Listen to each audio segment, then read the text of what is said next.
ఓం ధనద సౌభాగ్య లక్ష్మీ కుబేర వైశ్రవణాయ మమ కార్యసిద్ధిం కురు స్వాహ.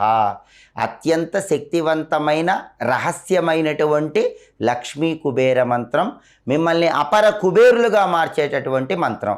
ఈ మంత్రం 108 లేదా 54 లేదా 21 సార్లు శుక్రవారం రోజు చదువుతూ లక్ష్మీ కుబేర చిత్రపటానికి, ఆ ఫోటోకి చామంతి పూలతో కానీ గులాబీ పూలతో కానీ పద్మపుష్పాలతో కానీ పూజ చేయండి.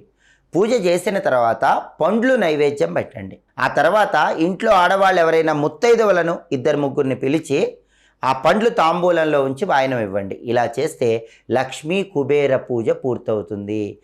ఏ ఇంట్లో అయితే లక్ష్మీ కుబేర పూజను శుక్రవారం నిర్వహిస్తారో ఆ ఇంట్లో అనూహ్యంగా అద్భుతమైనటువంటి మార్పు కలుగుతుంది. ఒక్కసారిగా జీవితంలో మంచి పురోభివృద్ధి ఏర్పడి ఆదాయ మార్గాలు